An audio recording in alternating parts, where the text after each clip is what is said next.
Hello everyone, my name is Héctor Hugo Franco Peña. I work at the IBM Center for Advanced Studies at the University of Trento. And the first thing that I want to do is to apologize everyone for not getting the visa to travel to India and attend the conference. I also want to thank all the organizers, especially Dr. Gita, for all her support on assisting me to get the visa. So this time I want to make a short presentation on what is semantic role labeling. And I would like to start with a story. I come from the Kingdom of Spain, and my grandmother has a great concern. And her concern is, is our prince really in love? Um,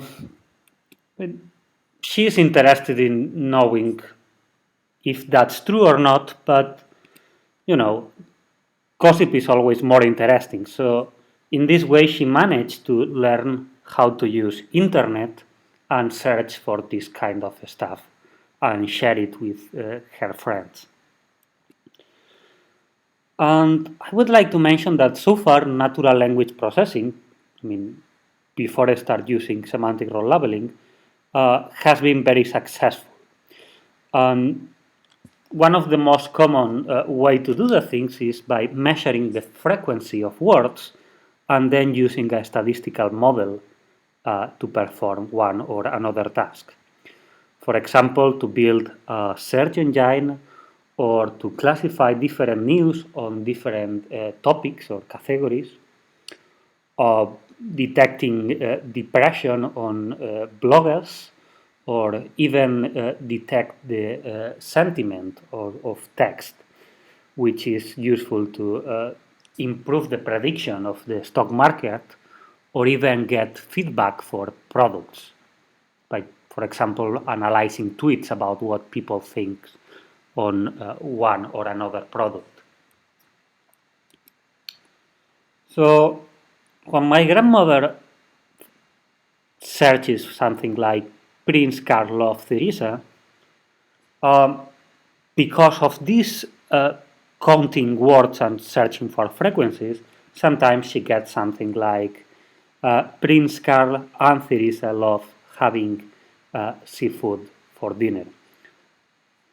Well, not the sentence, but let's imagine that she can get documents containing this, like this, because they contain a sentence that include Prince Carl, Theresa, and love.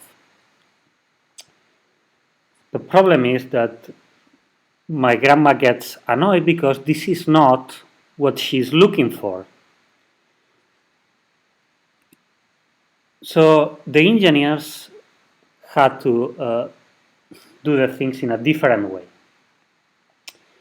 And that's how we start doing research in semantic labeling. So let's imagine that my grandma would like to find a document that might contain a sentence like the following one, which is good for gossip.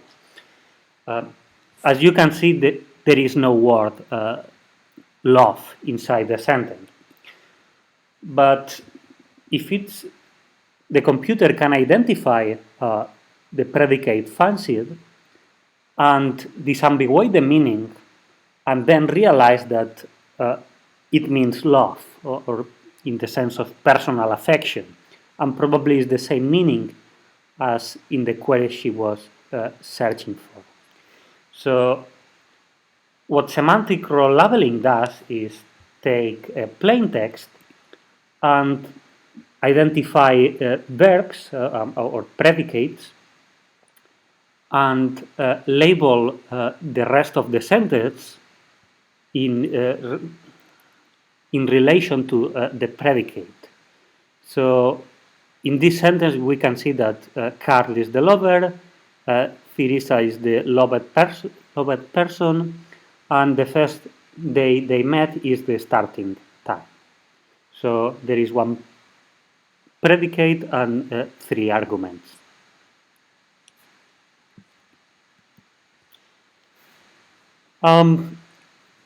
From this analysis, computer can extract prepositions saying, okay, the predicate is love and it contains a lover and Teresa and there is a the starting time is the first day, and there might be other possible arguments that are applicable, but they are not annotated.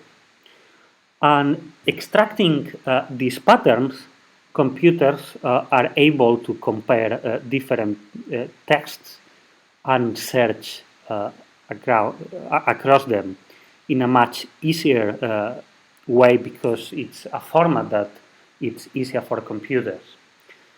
And so on.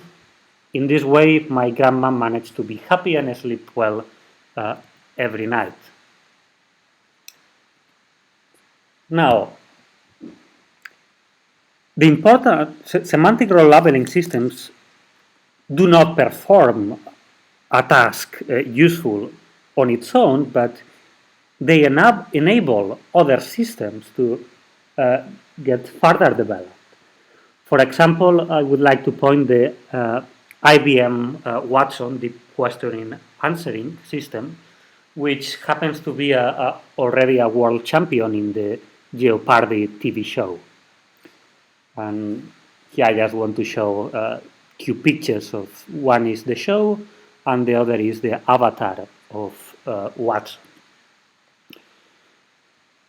Probably some of you are wondering how it looks like a semantic role labeling system. The truth is it looks a bit like Frankenstein because it's a very complicated system. So it's usually made by pasting multiple black boxes developed by different people. So usually a semantic role labeling system have these 5 phases. First, there is syntactic parsing.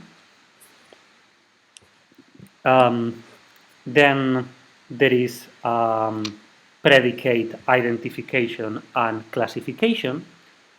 So for this sentence, there are 2 predicates, fancied and met.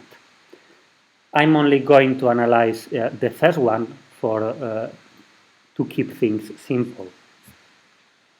And the 0-1 means that each predicate can have different meanings, and the meaning of this one is the first one of all possible. For this particular predicate, then the next step is to identify which are the arguments. For this, it's use a machine learning algorithm. And the tree structure, the syntactic tree structure, assists the algorithm to identify the boundaries when an argument starts and when an argument ends. Even though it's not all semantic role labeling systems have a parsing phase. The next step is to classify the arguments. And for this, we usually use a different machine learning because it's easier for the system to do it in 2 steps than on one single step. And finally, as this system is predicted by machine learning and estimating probabilities, there is a last step in which another module re-ranks the probabilities of the whole, all the predicates in order to create, to improve the overall accuracy. So that's the main point I wanted to make. I wanted to explain how a semantic role labeling system works. These are the reference for the images. And now I will be happy to answer any question you have. Also, if you have queries or you are interested to know more details, you can also email me at francoph@ tcd.ie. Thank you very much.